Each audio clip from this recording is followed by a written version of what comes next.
Welcome to another edition of Bible Self-Defense. Today we're going to talk about two main points. So let me get right to those. Okay, first off, main point one, you cannot be safe by hanging out with dangerous people. Point two, you should not be complacent in your martial arts training.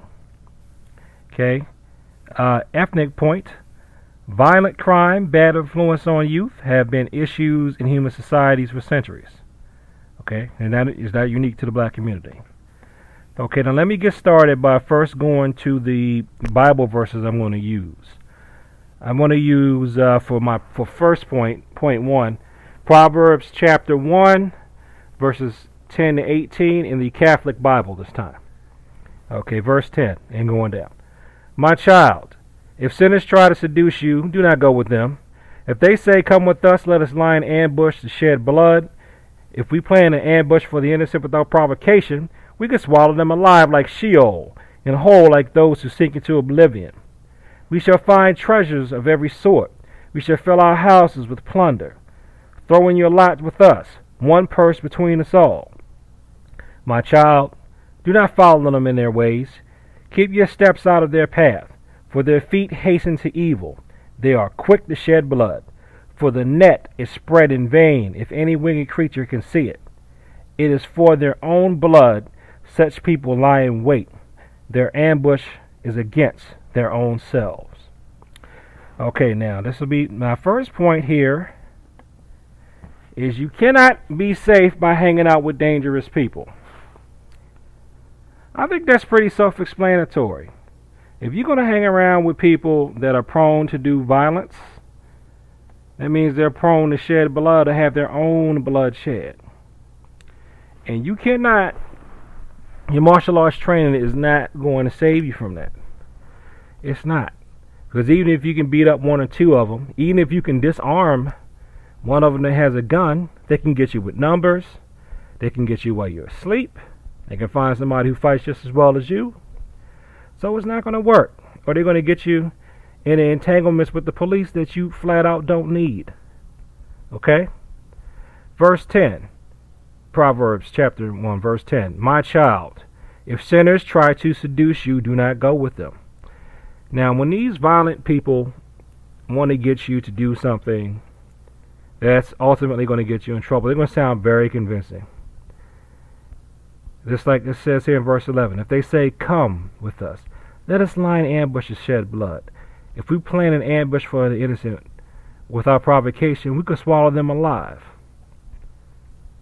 In other words, it's going to be easy, man. This ain't going to be hard. They're not going to be able to stand up to us, or they're not going to catch us. Verse 13.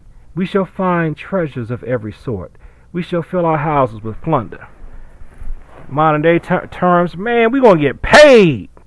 Verse 14, throw in your lot with us, one purse between us all. We're going to make a lot of money, man. It's going to be a split. We can split it. It's not going to work. For in verse 17, for the net is spread in vain if any wicked creature can see it. That means if you can see trouble coming, you know it's bad. It's bad. It's going to catch you. Verse 18, if it is for their own blood, such people lie in wait. Their ambush is against their own selves. Because their ambush is ultimately going to get them in trouble. They're going to end up bleeding. They're going to bleed when they go to jail and somebody shank them. They're going to bleed when they are arrested by the cops for breaking a law. They're going to bleed when they get into it with somebody who's just as dangerous as they are. And you can end up bleeding by being there with them. So don't do it. Do not try to keep it real. Don't think just because you know how to do some kicks, you can do a flip, you can throw people, you can put somebody in an arm bar, do a choke, you can punch, one punch, knock somebody out. That's not going to keep you safe around the violent. It's not. It's not going to keep you safe. What's going to keep you safe from violent people is being away from violent people. Okay?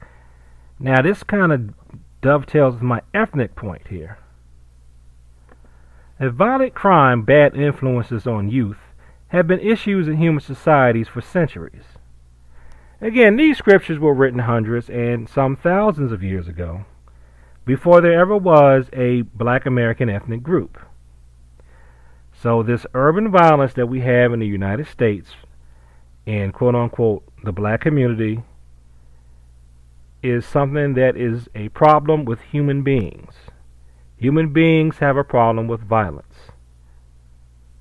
I'm not trying to excuse. I'm just telling you the truth here. This is not some kind of totally unique phenomenon. You have people that want to act up, and they exist in all walks of life. Some of them exist in the black community, and some of them exist outside the black community. But now let's get to point 2. My main point number 2. You should not be complacent in your martial arts training. Let's go over to, still in the first chapter of Proverbs. Proverbs chapter 1, verse 32 in the Catholic Bible. For the errors of the simple lead to their death. The complacency of fools works their own ruin. Now, the first part of verse 32, for the errors of the simple lead to their own death, that's still under point 1 to me. You keep making mistakes by hanging around with people that are not good for you, it'll kill you. Now, let's look at the second part of verse 32. The complacency of fools works their own ruin. You get complacent in your martial arts training, it can undermine you. You don't think you need to study, let's say you're a martial artist, you don't think you need to study all ranges of combat. You don't think you should learn how to shoot a gun. You don't think you should learn about pressure points. You don't think you should learn anything about internal arts. You don't think you should learn about nonviolent resolutions for conflict. You don't think you need to learn any grappling so you can pin people. You don't think you need to really learn how to effectively deal with striking so you can use your grappling outside of a sports context. Now, nobody's going to learn everything, because it's impossible to learn everything. But you can learn more than you do. Do your best to try to learn something new every day. Throughout your whole martial arts career, if you can get everything you need to learn from just one teacher, you are truly fortunate.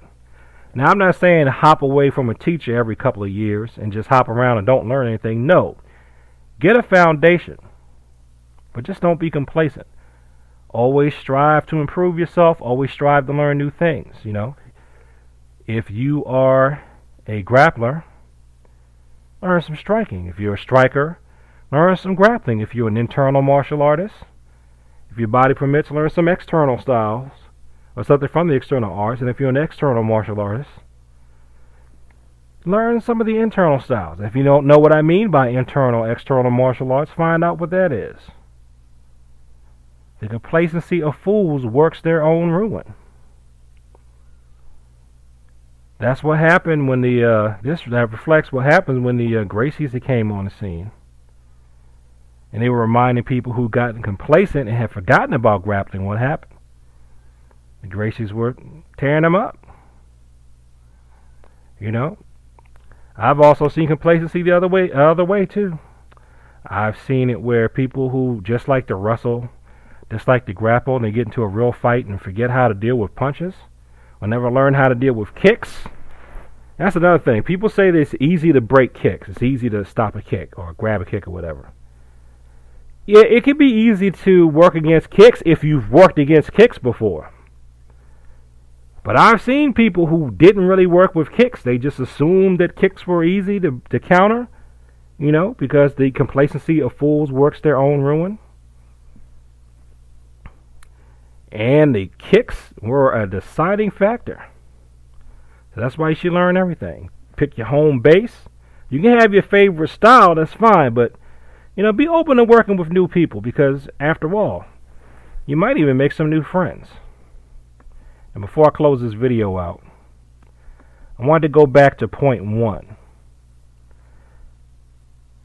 Let me see. I think it's verse 14. Yes. Proverbs chapter 1, verse 14, the Catholic Bible. Throw in your lot with us, one purse between us all. This reminds me of a story a guy told me when I was coming up. I was about 13 or 14. He used to be a professional gambler.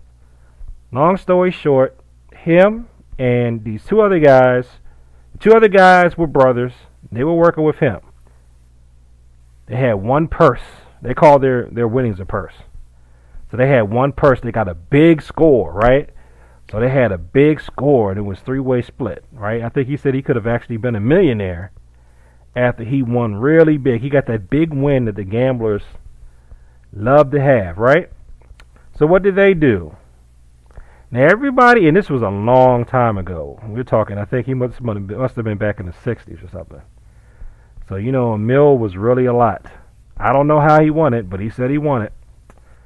But that's not the point. The point was the other two people drugged him, and when he passed out, they took his money and took his clothes. So when he woke up, he said he could have died. He was out so long. He was out for at least 24 hours. I think he said he might have been out 3 days. When he comes to, they took his clothes off his back, and they took his share, skipped town. He never heard from him again. Isn't that terrible? But that's what can happen. That's what happens when you hang around with people. And like in verse 16 here. Proverbs chapter 1, verse 16. For their feet hasten to evil. They are quick to shed blood. They couldn't wait to do evil on them. So they've been using them that whole time. And then they didn't just want their share. They took his share. Okay? And I guess, again, that goes back to my ethnic point. Violent crime, bad influence on youth, have been issues in human societies for centuries. Stealing is not unique to the urban environment. You know, if all this stuff was uniquely urban, then you would only have police stations in urban neighborhoods. So that's food for thought. Anyway, this has been Bible self-defense. You know, sometimes self-defense is not just punch, kick, throw, pin, submit. It's not just pow, pow, pow, bang, bang, bang, bang, tase, tase. You know, it's do your best to make good decisions. Okay, I'm getting ready to end the video, so if you don't want anyone to try to sell you anything, you can stop now. And I thank you for your time, and you have a good one. Okay, if you're still listening, if you would like to learn more about defending yourself in methods that are physical, punch, kick, throw, pin, go to cecilryu.org. If you are in the southern French Georges County area of Maryland in the United States, click on a link, find a class that suits your schedule and budget, and come and take a class for less than a tank of gas. Have a good one.